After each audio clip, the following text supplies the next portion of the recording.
Hey everybody, welcome back to another episode of Wizard Weekend Retrospective. But I also wanted to talk about some bigger ideas while we're talking. This is an early issue of Wizard, issue 15, and at the top it shows that you're talking about the birth of the X-Men animated series. Not X-Men 97, but the original X-Men 93.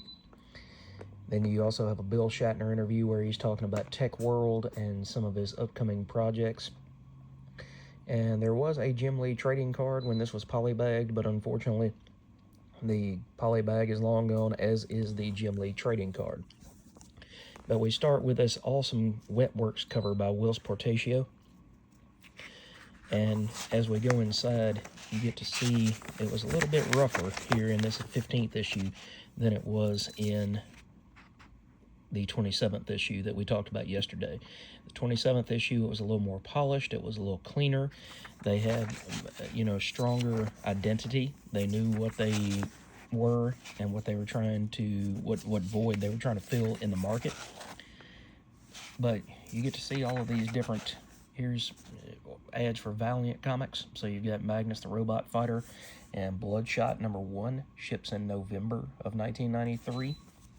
With a cover by Barry Windsor Smith.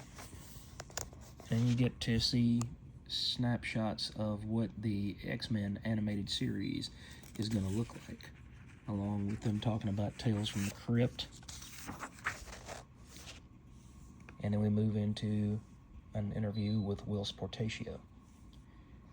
Alright guys, we'll look at that a little bit more here in just a minute, but what I wanted to talk to you about today too, instead of just doing a review, is I know that print media can't compete with what the internet is today, but they've tried to reboot Wizard a handful of times, or at least twice I can think of. And do you think, and I want you guys to let me know in the comments, do you guys think that a print magazine for comics would do any good? Do you think that there would be a market for something like that? Now, I'm not saying that I'm a multimillionaire and I've got the money to start my own magazine, but for a lot of collectors that started around the same age that I did, we grew up with Wizard, and it was really sad when it eventually tanked in 2011, because I want to say I read somewhere around the beginning of that year they were down to 17,000 subscribers, whereas at one point I want to say this magazine was selling over 100,000 copies every month, and it was just as popular as some of the comics that it talked about. So print magazines, I discovered about that same time, were on the way out, because I used to also collect the official US PlayStation magazine back in the PS2 and then into the PS3 days. And the official US PlayStation magazine here in the US, at least, died right about the time the PS3 came out, because I was excited and I said, oh cool, we'll stop getting DVD demo discs and we'll start getting Blu-ray demo discs.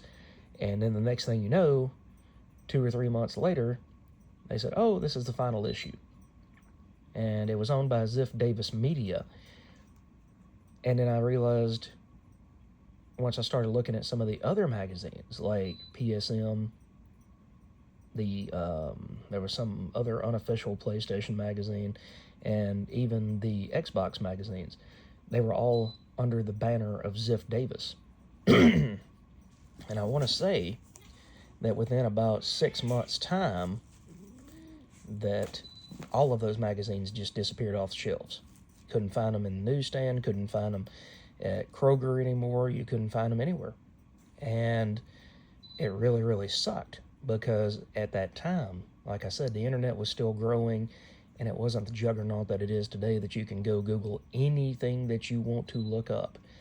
And I joke, I'm on YouTube right here in this video, but I joke that anything you want to learn, there's a how-to tutorial on YouTube. Anything at all, from building a house to repairing some part of a house, fixing a car, learning to drive, talking about comics, anything, how to collect them, how to save them, how to store them properly, anything that you want to find is on this here YouTube. But I just kind of get nostalgic sometimes for those days where you could go pick up a magazine like this, a big thick magazine. It's perfect bound. It's perfect bound. It wasn't a small skinny magazine even 15 months in. And it just continued to grow and continue to grow. Let's see if it says 120 pages. So at this point, Wizard looks like it's about 180 pages. And we finish with Doom 2099.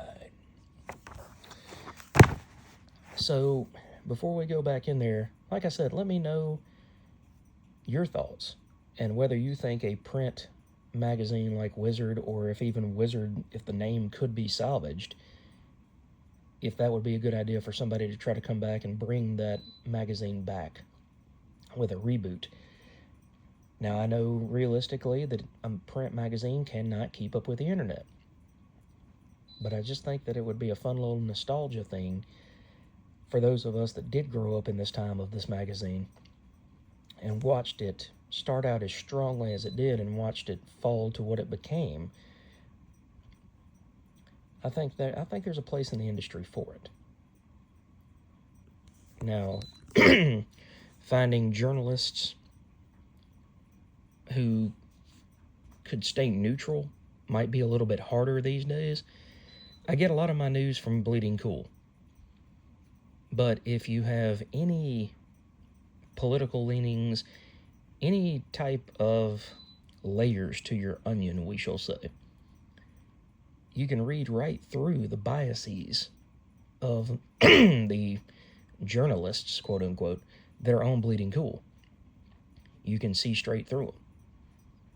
Instead of these older magazines where they kind of played, bipartisan, and they didn't really talk about politics. They were there to talk about comics. I mean, you've got Wildcats coming out. It hadn't even come out yet. By the way, sometimes you would get this amazing art section, and sometimes you would find somebody who actually went on to go into the comics industry. And if I am correct, Jerry Alanguin actually did go into the comics industry. So it's kind of cool to see that some of these people had the artistic talent to actually make it in this field that they so loved. And you've got a Comic Watch, like I said, some things that you might have missed, some things that might not be on your radar. Again, we've got the top picks. You've got Web of Spider-Man 95, which was a crossover with the Spirits of Vengeance. Let's see, Hardcore, Hellblazer is pretty strong right there. You got What If. I remember owning that issue right there. What If number 44. Actually, X-Men the Animated Series number 2 right there. Some sweet Kelly Jones artwork. Dead Man Exorcism with Mike Barron.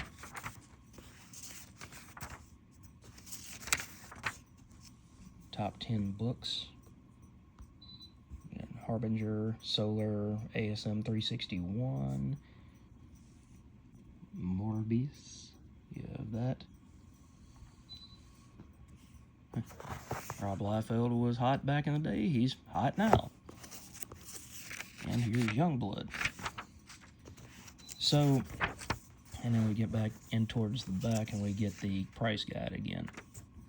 So, do you guys have fond memories of Wizard magazine? Would you like to see that magazine come back or something similar to that take its place? I mean, if Rue Morgue magazine can survive all these years and Star Wars Insider is up to issue like 5,000, not realistically, but you get the point. I started collecting Star Wars when it was Star Wars Galaxy magazine back in like 1996, and it had really cool painted covers. But anyway, I really think that there is a niche market for a magazine of this sort. and hopefully we'll get it. Hopefully we'll get to see something like that one day, and then we can come back and talk about this and say, hey, remember when? Let's see what this magazine has to offer. All right, guys, thanks again. Have a great Sunday, and we will catch you in the next video. Take care, everybody.